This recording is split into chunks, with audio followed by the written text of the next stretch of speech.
ರೈತರಿಂದ ಹಾಲು ಖರೀದಿ ಮಾಡಬೇಡಿ ಅಂತ ಮನ್ಮುಲ್ಗೆ ಸಚಿವ ಚಲುವರಾಯಸ್ವಾಮಿ ಸೂಚನೆ ಕೊಟ್ಟಿದ್ದಾರೆ ಅನ್ನೋ ಆರೋಪ ಇದೆ. ಜೊತೆಗೆ ಹಾಲು ಉತ್ಪಾದಕರ ಸಂಘದಿಂದ ಸಂಘವನ್ನ ಸೂಪರ್ ಸೀಡ್ ಮಾಡಿದ್ದಾರೆ ಚಲುವರಾಯಸ್ವಾಮಿ ಅಂತಕ್ಕಂಥ ಆರೋಪ. ಹಾಗಾಗಿ ಹಾಲು ಖರೀದಿಸದ ಹಿನ್ನೆಲೆಯಲ್ಲಿ ರಸ್ತೆಗೆ ಹಾಲು ಚೆಲ್ಲಿ ಪ್ರತಿಭಟನೆಯನ್ನ ಮಾಡಿದ್ದಾರೆ. ಸಚಿವ ಚಲುವರಾಯಸ್ವಾಮಿ ವಿರುದ್ಧ ಆಕ್ರೋಶ ವ್ಯಕ್ತಪಡಿಸಿದ್ದಾರೆ ಮಹಿಳೆಯರು. ರಸ್ತೆಗೆ ಹಾಲು ಚೆಲ್ಲಿ ಮಹಿಳೆಯರು ಧಿಕ್ಕಾರ ಕೂಗಿದ್ದಾರೆ.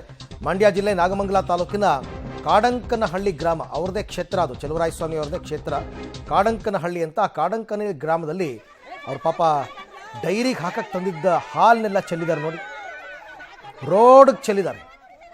ಯಾಕೆ ಚಲುವರಾಯಸ್ವಾಮಿ ಅವ್ರು ಇವ್ರ ಮೇಲೆ ಏನು ಕೋಪ? ಇವ್ರ ಹಾಲನ್ನು ಖರೀದಿ ಮಾಡಬೇಡಿ ಅಂತ ಯಾಕೆ ಹೇಳಿದ್ದಾರೆ? ಏನೋ ನಡೆದಿದೆ ರಾಜಕೀಯ ಇಲ್ಲಿ. ಒಟ್ಟಿನಲ್ಲಿ ರೈತರೆಲ್ಲ ಚಲುವರಾಯಸ್ವಾಮಿ ವಿರುದ್ಧ ಈ ರೀತಿ ಆಕ್ರೋಶ ಹೊರಹಾಕಿದ್ದಾರೆ. ಆ ಹಾಲನ್ನು ಚೆಲ್ಲೋದ್ರ ಮುಖಾಂತರ. ಚೆಲ್ಲೋದು ಯಾಕಪ್ಪ? ಅದನ್ನೇ ಎಲ್ಲಾದರೂ ಸ್ಕೂಲ್ಗಿಲ್ಗೆ ಅನಾಥಾಶ್ರಮಕ್ಕೆ ಕೊಡಬೇಕಾಗಿತ್ತು. ಯಾಕೆ ಚೆಲ್ಲಿದ್ರು? ವೇಸ್ಟ್ ಅದು.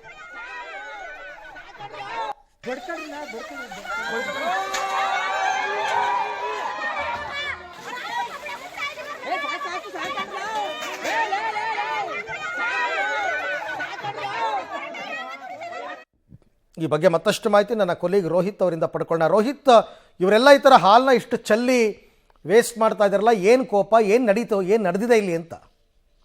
ಅರವಿಂದ್, ಈ ವಿಚಾರದಲ್ಲಿ ರಾಜಕೀಯದ ಹೊಗೆ ಎದ್ದಾಡ್ತಾ ನಂಗೆ ಕಾಣ್ತಾ ಇರುವಂತದ್ದು. ಯಾಕಂದ್ರೆ ಕಾಡಂಕನಹಳ್ಳಿ ಗ್ರಾಮದ ಈ ಒಂದು ಹಾಲು ಉತ್ಪಾದಕರ ಸಂಘದಲ್ಲಿ ನಡೆದಿರುವಂತಹ ಅವ್ಯವಹಾರದ ವಿರುದ್ಧವಾಗಿ ಸಾಕಷ್ಟು ದೂರುಗಳು ಕೇಳಿ ಬಂದಿತ್ತು. ಈ ನಿಟ್ಟಿನಲ್ಲಿ ಆ ಸಂಘವನದಲ್ಲಿ ಸೂಪರ್ ಸೀಡ್ ಅನ್ನ ಮಾಡಿರುವಂತದ್ದು. ಇದರಿಂದಾಗಿ ಒಂದಷ್ಟು ಬಣಗಳ ವಿರುದ್ಧವಾಗಿ ಕಾಂಗ್ರೆಸ್ ಮತ್ತೆ ಜೆಡಿಎಸ್ ಎರಡು ಬಣಗಳಾಗಿ ರೂಪುಗೊಂಡಿರುವಂತದ್ದು. ಈ ನಿಟ್ಟಿನಲ್ಲಿ ಇಬ್ಬರ ನಡುವೆ ತಿಕ್ಕಾಟ ಎದುರಾಗಿದೆ. ಇದೀಗ ಚಲುವರಾಯಸ್ವಾಮಿ ವಿರುದ್ಧವಾಗಿ ಆಕ್ರೋಶ ವ್ಯಕ್ತಪಡಿಸಿ ಒಂದು ಬಣದವರು ಇದೀಗ ಈ ಒಂದು ಆಕ್ರೋಶವನ್ನ ವ್ಯಕ್ತಪಡಿಸ್ತಾ ಇರುವಂತದ್ದು. ಅದು ಕೂಡ ಹಾಲನ್ನ ಏನು ಚರಂಡಿಗೆ ಸುರಿದು ತಮ್ಮ ಆಕ್ರೋಶವನ್ನ ಹೊರ ಹಾಕ್ತಾ ಇರುವಂತದ್ದು. ಆದ್ರೆ ಮೂಲಗಳ ಪ್ರಕಾರ ನಾವು ಕೇಳುವಂತ ಸಂದರ್ಭದಲ್ಲಿ ನಾವು ಯಾವ ಹಾಲನ್ನು ಕೂಡ ಖರೀದಿ ಮಾಡಬೇಡಿ ಅಂತ ನಾವೇನು ಹೇಳಿಲ್ಲ. ಆದ್ರೆ ಒಂದಷ್ಟು ಜನರು ಈ ರೀತಿ ಹಬ್ಬಿಸ್ತಾ ಇದ್ದಾರೆ.